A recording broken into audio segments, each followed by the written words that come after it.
안녕하세요. 오늘은 새 영이라는 제목으로 말씀을 나누고자 합니다. 내일 무슨 날인지 아시는 분? 예, 성령 강림절. 예, 맞습니다. 성령 강림절입니다.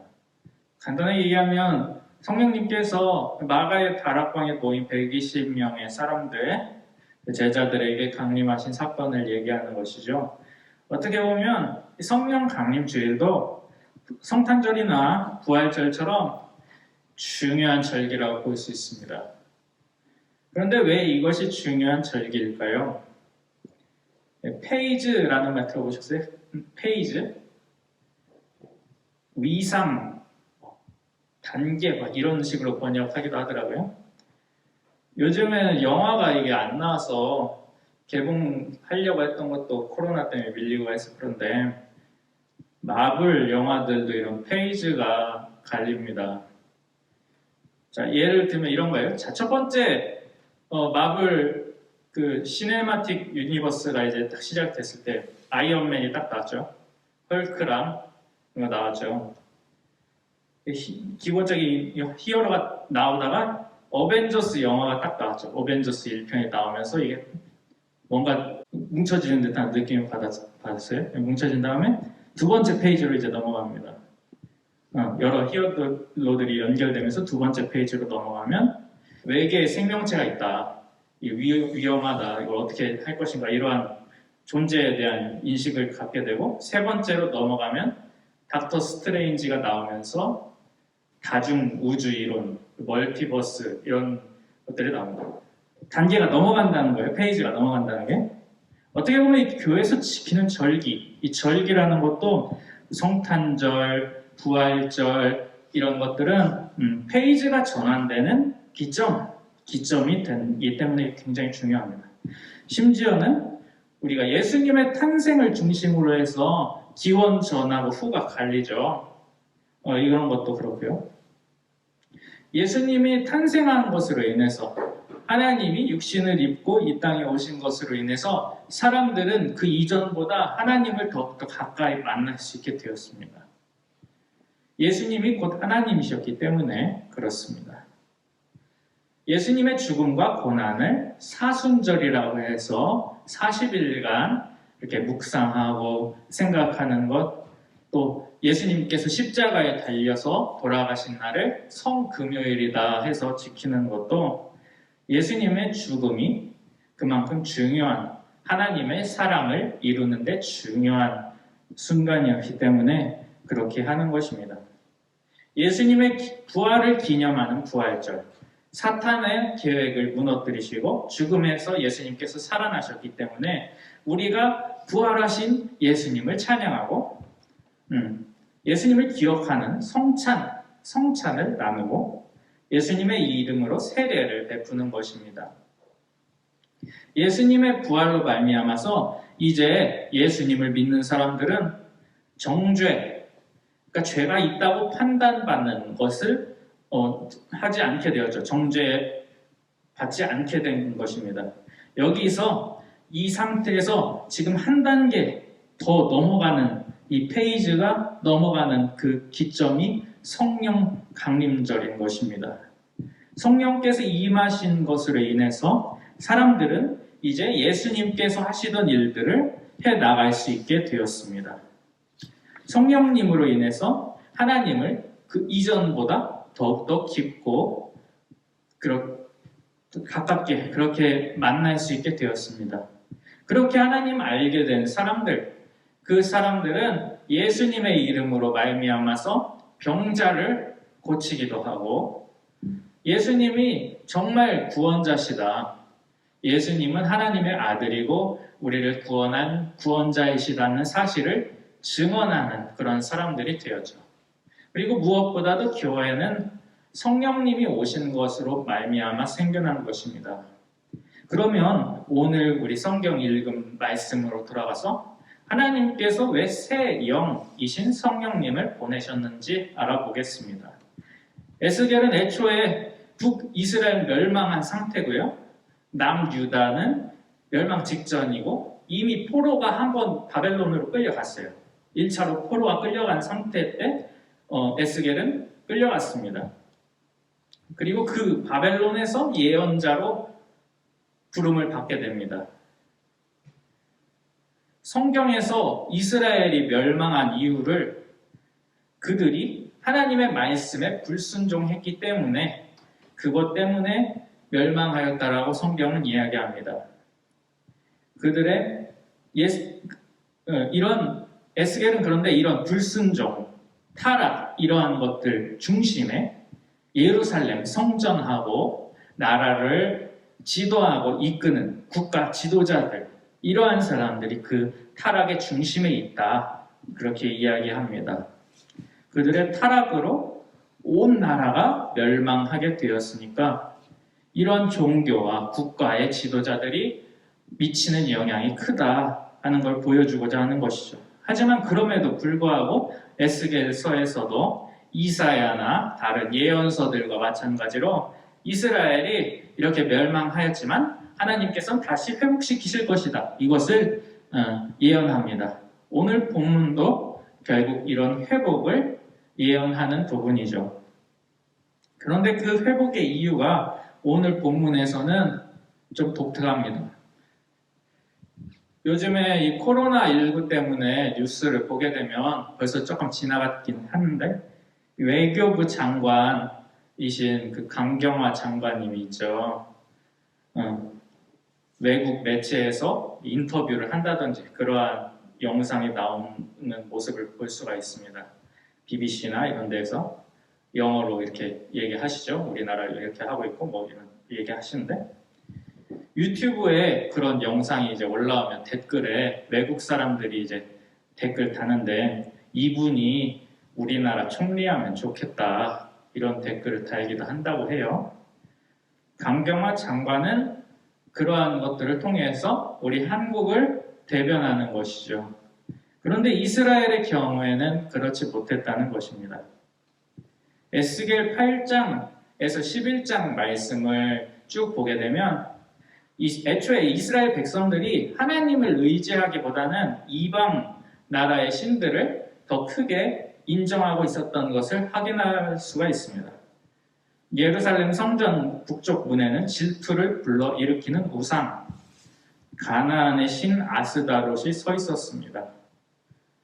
그리고 성전 벽면을 보니까 온갖 종류의 기어다니는 것과 징그러운 짐승과 우상들이 그려져 있고 이스라엘 70인 장로가 그것들에게 제사, 분향 드리는 그러한 장면을 에스겔은 보게 됩니다. 이 기어다니는 징그러운 짐승, 파충류, 이집트의 파충류 현상의 신이었을 것으로 추정을 하는데요. 또한 이 에스겔은 성전 입구에서 25명의 사람들이 성전을 등진 채 태양을 바라보면서 절하는 그러한 모습을 보게 됩니다. 태양 숭배하는 것, 이집트, 가나안, 바빌론 이런 지역에서도 모두 다 태양신을 숭배했습니다. 즉 예루살렘 성전의 껍데기는 이렇게 남아 있었는지 모르지만 그들이 하나님을 의지하지 않았다는 것입니다. 다른 나라에서 만약에 사신이 왔어요.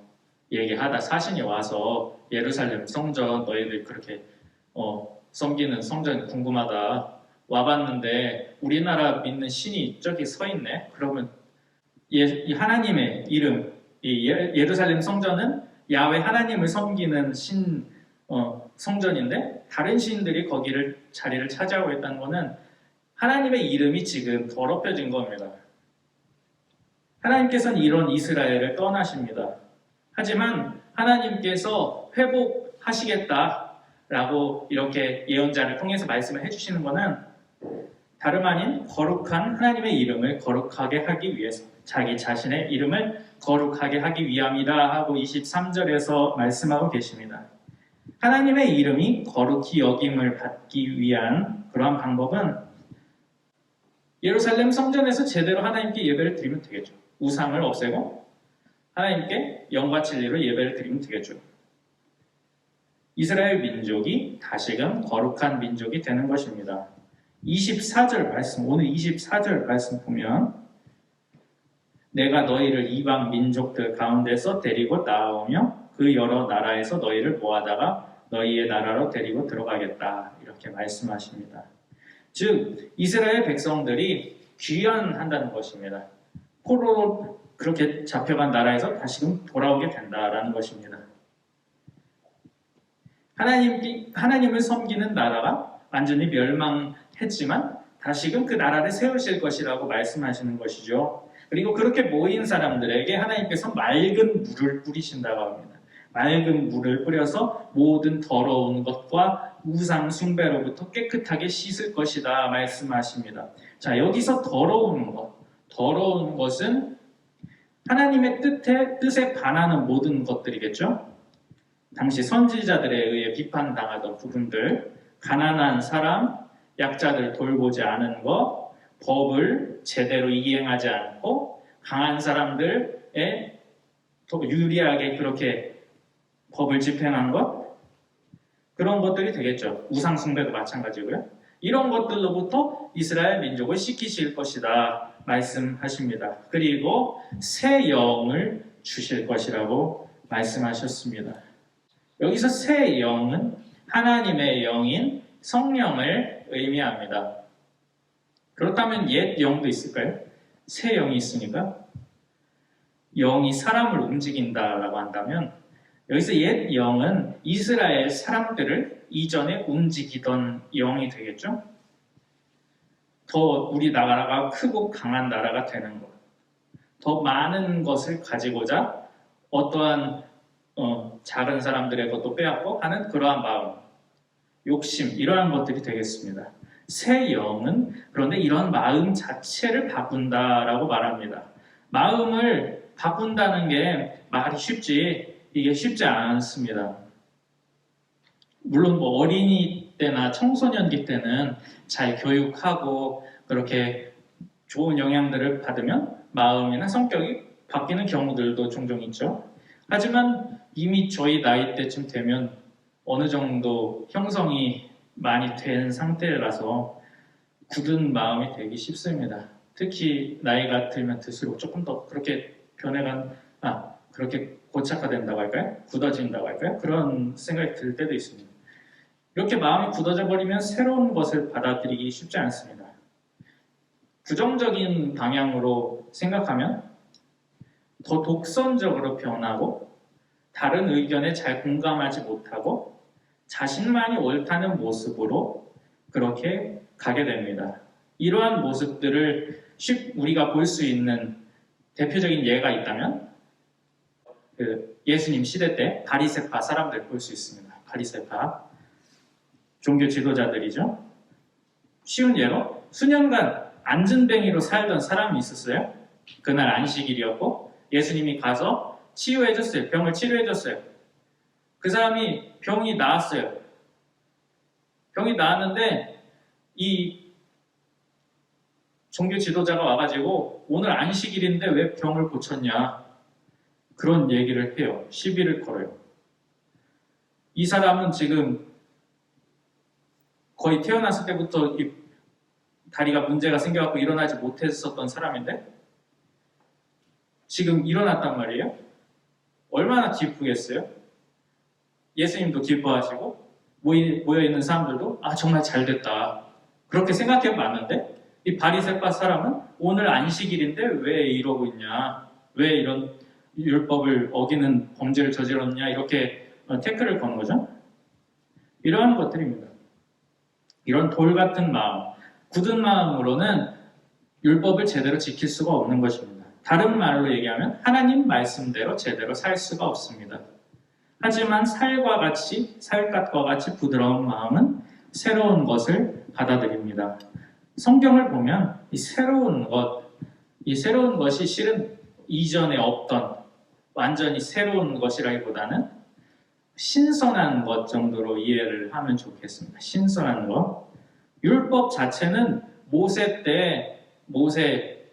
홍해 바다를 가르는 모세 시대 때 이미 율법은 하나님 주셨어요. 이렇게 살아야 된다. 다 주셨어요. 그런데 그게 미완성이라든지 뭔가 모자란 율법이라든지 그런 게 아니거든요. 그게 아닌데 그것을 지키는 사람들이 많이 연약했죠. 시간이 지나면 지날수록 사람들의 마음은 굳어져 가고 율법은 형식적으로 바뀌었습니다. 정신을 잃어버리고 형식만 남은 법이 되어버렸죠. 하지만 새 영을 주시는 때 그때는 하나님께서 왜 율법을 주셨는가 하는 까닭을 제대로 이해하고 율법을 제대로 실천할 수 있게 된다는 것입니다. 요한복음 14장 26절 말씀 보면요. 그러나 보혜사 곧 아버지께서 내 이름으로 보내실 성령께서 너희에게 모든 것을 가르쳐 주실 것이며 또 내가 너희에게 말한 모든 것을 생각나게 하실 것이다. 예수님 말씀하셨습니다. 사순절 때 예수님 얘기 많이 하긴 했지만 예수님의 제자들은 예수님과 3년 동안 같이 살면서 밥도 같이 먹고 같이 가끔은 예수님이 종교 지도자들하고 논쟁할 때 같이 보기도 하고 예수님이 기적 일으키는 것도 다 보고 그랬는데 예수님 말씀을 제대로 이해하지 못했습니다. 예수님이 왜 이런 행동을 하시는지를 제대로 이해하지 못했습니다. 제자들은 자신이 더 큰 자가 되려고 했습니다. 예수님은 자신이 더 낮아져서 다른 사람을 섬겨야 된다고 했는데 이 제자들은 자기들끼리 내가 더 천국에 가면 높은 자가 될 거다 이런 이야기만 하고 있었습니다. 서로 시기 질투하기도 했죠. 그리고 어떤 제자들은 예수님의 구원을 제대로 이해하지 못했습니다. 예수님의 구원이 단순히 이 로마, 당시 이스라엘을 지배하던 로마를 무너뜨리고 이스라엘을 독립국가로 만드는 것, 그렇게 이해하던 제자들도 있었죠. 그런 사상을 가지고 있던 팔을 뭐라고 한다고 그랬죠? 혹시 기억하시는 분 계신가요? 젤로땅이라고 했어요. 젤로땅 기억나세요? 젤로땅 열심당원. 자기 생각 가지고 예수님이 하시던 걸 본 겁니다. 예수님이 구원하시겠다라고 얘기하시고 이 사람 메시아인 건 알겠는데 자기들이 가지고 있던 생각을 가지고 열심당파 출신 제자들은 예수님 그렇게 봤어요. 제대로 이해하지 못한 겁니다. 제자들이. 하지만 보혜사 성령님이 오셔서 제자들에게 임하는 그때 새 영을 받는 그때 제자들 마음이 바뀌게 됩니다. 제자들은 예수님이 하셨던 말씀을 기억해 냅니다. 그리고 예수님이 하셨던 일들을 해내기 시작합니다.